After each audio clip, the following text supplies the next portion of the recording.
మాట్లాడిన మాటలపై స్పందించాల్సిన అవసరం లేదంటూ ఘాటుగా వ్యాఖ్యానించారు. మాకు ఒక్క ఓటు కూడా రాకపోయినా జగన్మోహన్ రెడ్డి గారు సమాధానం చెప్పాల్సింది కాంగ్రెస్ పార్టీకి కాదు, రాష్ట్ర ప్రజలకు జగన్మోహన్ రెడ్డి గారు సమాధానం చెప్పాలి. మాకు ఎన్ని ఓట్లు వచ్చాయి అన్న విషయం పక్కన పెడితే జగన్మోహన్ రెడ్డి గారికి అయితే 38% ఓట్లు వచ్చాయి కదా. జగన్మోహన్ రెడ్డి గారి పార్టీకి 11 సీట్లు అయితే వచ్చాయి కదా. మరి ఎందుకు అసెంబ్లీకి వెళ్ళటం లేదు?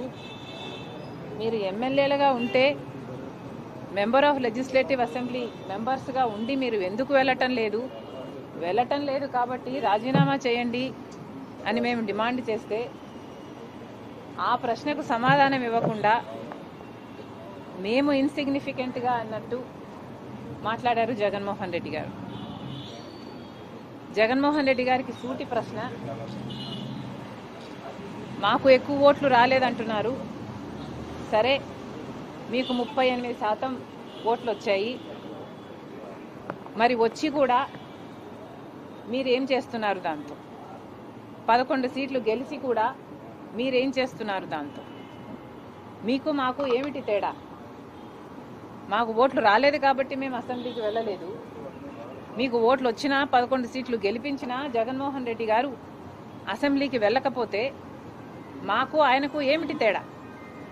ఆయనకైనా ప్రజలు 38% ఓట్లు ఎందుకు ఇచ్చినట్టు? జగన్మోహన్ రెడ్డి గారు దానికి సమాధానం చెప్పాలి. కాంగ్రెస్ పార్టీ ఒక జాతీయ పార్టీ. జగన్మోహన్ రెడ్డి గారు పుట్టక ముందు నుంచి ఉంది కాంగ్రెస్ పార్టీ. అలాంటి కాంగ్రెస్ పార్టీని ఈరోజు చిన్న చేసి మాట్లాడుతున్నారు. ఏ కాంగ్రెస్ పార్టీని అయితే రాజశేఖర రెడ్డి గారు సేవ చేశారో, ఏ పార్టీలో అయితే రాజశేఖర రెడ్డి గారు ముఖ్యమంత్రి 2 సార్లుగా అధికారం చేపట్టి ఆఖరికి తన ప్రాణం కూడా ఏ పార్టీలో అయితే త్యాగం చేశారో ఆ కాంగ్రెస్ పార్టీ గురించి జగన్మోహన్ రెడ్డి గారు చాలా చిన్న చేసి మాట్లాడారు. అయ్యా జగన్మోహన్ రెడ్డి గారు, మీరు పుట్టక ముందు నుంచి ఉంది కాంగ్రెస్ పార్టీ. అలాంటి కాంగ్రెస్ పార్టీ గురించి మాట్లాడే అర్హత మీకు లేదు. మీరు మాట్లాడదలుచుకుంటే మీ పార్టీ గురించి మాట్లాడండి, వైసీపీ గురించి మాట్లాడండి. వైసీపీ ఏం చేసిందో చెప్పండి. మీరు పూర్తి మద్యపాన నిషేధం అని చెప్పి మోసం చేశారు. రైతులకు 3,000 కోట్ల ధర స్థిరీకరణ నిధి ఇస్తాము ప్రతి సంవత్సరము అని మోసం చేశారు. మెగా డిఎస్సీ అని మోసం చేశారు. ఆఖరికి పోలీసుల్ని కూడా మీ ఇంటి కుక్కల్లాగా బిస్కెట్లు వేస్తే పనిచేసే మీ యంత్రాంగంలాగా మీరు వాడుకొని ఆఖరికి కాదంబరి కేసులో అయినా చూసాము, ఎంతోమందిని డోర్ డెలివరీ చంపేసి డోర్ డెలివరీ చేయడం చూసాము. మీ అరాచకాలను, మీ మాఫియాలను జనాలు తట్టుకోలేక మిమ్మల్ని ఓడించారు. ఒకప్పుడు ఏ రాజశేఖర రెడ్డి గారి కొడుకుకైతే అవకాశం ఇవ్వాలని 151 సీట్లను మీకు ఇచ్చారో అదే ప్రజలు మిమ్మల్ని ఓడించి 11 సీట్లు మీకు ఇచ్చారు అంటే ఎందుకు ఇచ్చారో ఆలోచన చేయండి. ఆ 11 సీట్లు కూడా మీరు గెలిచిన ఎమ్మెల్యేలుగా ఉండి మీరు ఎమ్మెల్యేలుగా అసెంబ్లీకి వెళ్ళకపోతే మీరు ఎందుకు గెలిచారో ఆలోచన చేయండి. మేమేమీ గెలవలేదు. సరే, ఎందుకు గెలవలేదు? ఎందుకంటే ఈసారి ప్రజలు చాలా డిసిసివ్గా ప్రభుత్వాన్ని మార్చాలి అన్న ఉద్దేశంతో ఓట్లేశారు కాబట్టి మాకు ఓట్లు పడలేదు. ప్రజలలో కాంగ్రెస్ పార్టీ పట్ల ఆదరణ లేదు అనడానికి వీల్లేదు. ఎందుకంటే దేశంలోనే చూస్తున్నాం, కాంగ్రెస్ పార్టీ ఎదుగుతుంది. కాంగ్రెస్ పార్టీ ఓడిపోకుండా కంటిన్యూస్గా అధికారంలోకి వచ్చునుంటే మన రాష్ట్రానికి 10 సంవత్సరాల కిందే ప్రత్యేక హోదా వచ్చేది. దాదాపు 1,50,000 కోట్లు విలువ చేసే విభజన హామీలు అన్నీ కాంగ్రెస్ పార్టీ నెరవేర్చుండేది. దురదృష్టం కాంగ్రెస్ పార్టీ రాలేదు. ఈసారి కూడా కాంగ్రెస్ పార్టీకి ఓట్లు ఎందుకు పడలేదు అంటే మీ పుణ్యమే. కాంగ్రెస్ పార్టీ కేవలం ఇంత డెసిసివ్గా ఓట్లు ఎలక్షన్లు జరిగాయి కాబట్టే మిమ్మల్ని అధికారంలోంచి దించడానికి ప్రజలు నిర్ణయించుకున్నారు కాబట్టే ఈసారి చంద్రబాబు గారికి ఓట్లేసి గెలిపించారు. కాంగ్రెస్ పార్టీకి అభిమానులు లేక కాదు. మళ్ళీ చెప్తున్నాం, జగన్మోహన్ రెడ్డి గారు నిన్న ఏదైతే బడ్జెట్ మీద ప్రెస్ మీట్ పెట్టి చెప్పారో వాస్తవానికి అది అసెంబ్లీలో ఫ్లోర్ ఆఫ్ ద హౌస్ మీద జగన్మోహన్ రెడ్డి గారు మాట్లాడాల్సిన విషయాలు. మరి జగన్మోహన్ రెడ్డి గారు అసెంబ్లీలో మాట్లాడకుండా ప్రెస్ మీట్లో చెప్తే మేము అంతకంటే ముందు అంతకంటే బాగా ప్రెస్ మీట్ పెట్టి చెప్పాం బడ్జెట్ గురించి.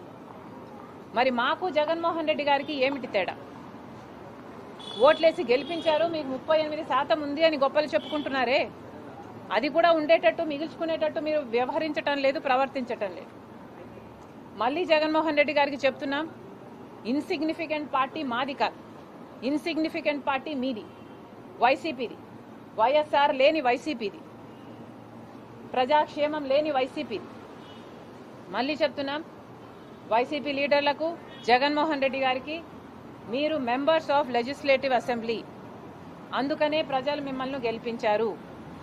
మీకు అసెంబ్లీకి పోయే ధైర్యం లేకపోతే రాజీనామాలు చేయండి. రాజీనామాలు చేసి మళ్ళీ కావాలంటే రెఫరెండంకి ప్రజల దగ్గరికి వెళ్ళండి. రెఫరెండం కోసం ప్రజల్ని అడగండి. మీరు గెలిపించినా మేము అసెంబ్లీకి వెళ్ళము అని చెప్పి రెఫరెండంకి వెళ్ళండి. అప్పుడు మీరు గెలుస్తారో లేదో, ఇన్సిగ్నిఫికెంట్ పార్టీ ఎవరిదో, అప్పుడు ఇంపార్టెంట్ పార్టీ ఎవరిదో, ప్రజలు ఏం నిర్ణయిస్తారో అప్పుడు కదా తేలేది. సిగ్గుండాలి కదా. మెంబర్స్ ఆఫ్ లెజిస్లేటివ్ అసెంబ్లీ అయ్యుండి మీరు అసెంబ్లీకి పోము అంటే మూర్ఖత్వం కాకపోతే ఏమిటండి ఇది? Madam, thank you. కూటమి ప్రభుత్వంపై కూడా చెప్పారు, ఖచ్చితంగా కొంతమంది పోలీస్ అధికారులు కానీ ఏదైతే సోషల్ మీడియా యాక్టివిస్టులపై కేసులు పెడుతున్నారో వారి ఏ అధికారులు అయితే ఉన్నారో వాళ్ళు రిటైర్డ్ అయినా కానీ సప్త సముద్రాల అవతల ఉన్నా కానీ తీసుకొచ్చి వారి మనల్ని శిక్షిస్తూ అంటున్నారు. అహంకారం, ఇది అహంకారానికి వల్ల వచ్చే మాటలే ఇవి. మళ్ళీ చెప్తున్నాం, పోలీస్ డిపార్ట్మెంటు సోషల్ మీడియాలో వస్తున్న బూతుల గురించి, సోషల్ మీడియాలో అవాస్తవాలు రాస్తున్న వాళ్ళ గురించి, సోషల్ మీడియాలో మహిళలను చిన్న చేసి అవమానించి చేస్తున్న పోస్టుల గురించి పోలీసులు ఇంతే కాదు ఇంకా అరెస్టు చెయ్యని వాళ్ళను కూడా చేయాలి. చెయ్యని వాళ్ళను కూడా చేయాలి. ఏ పార్టీకి సంబంధించినా పర్వాలేదు, ఆఖరికి అది వైసీపీ అయినా, టీడీపీ అయినా, కాంగ్రెస్ పార్టీ అయినా పర్వాలేదు. అసభ్యకరంగా ఎవరు పోస్టులు పెట్టినా కూడా పోలీస్ డిపార్ట్మెంట్ చర్యలు తీసుకోవాలి, వాళ్ళని అరెస్టు చేయాలి అని కాంగ్రెస్ పార్టీ డిమాండ్ చేస్తుంది. ఇది ఒక పొలిటికల్ ఇష్యూ కాదు, ఇది ఒక సోషల్ ఇష్యూ. కాబట్టి సోషల్ ఇష్యూగా దీన్ని పరిగణలోకి తీసుకుని పాలిటిక్స్ కు అతీతంగా సోషల్ మీడియాలో అసభ్యకరంగా ఎవరు ఏ పోస్టులు చేసినా, ఏ కమెంట్లు చేసినా కూడా పోలీసు వాళ్ళు యాక్షన్లు తీసుకోవాలి. గతంలో చేసిన కమెంట్లకు కూడా ఎవరు ఎంత క్షమాపణను అడిగినా కూడా ఇది క్షమించరాని నేరం. సోషల్ మీడియాలో నిజంగా చాలా బూతులు, తిట్లు, అసలు లిమిట్ లేకుండా పోయింది. కాబట్టి ఎవరు ఎంత ప్రాధేయపడినా మమ్మల్ని క్షమించండి అని సోషల్ మీడియాలో వేడుకుంటున్నా ఎవరైతే బూతులు పెట్టారో వాళ్ళ మీద తప్పకుండా యాక్షన్ తీసుకోవాలి. ఇది ఒక పొలిటికల్ ఇష్యూ కాదు, సోషల్ ఇష్యూగా చూడాలని మరొకసారి పోలీసుల్ని మీరు చేస్తున్న పనికి అభినందిస్తూ కాంగ్రెస్ పార్టీ డిమాండ్ చేస్తుంది.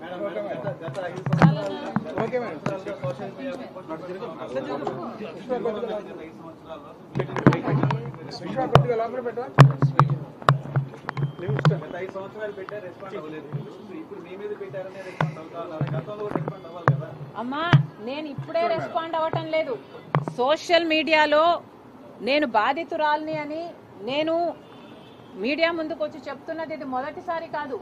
ఇంతకు ముందు కూడా ఎలక్షన్ల అప్పుడు కూడా, అంతకు ముందు కూడా సోషల్ మీడియాలో ఇంత దారుణాలు జరుగుతున్నాయి అన్న విషయం నేను చెప్పడం జరిగింది.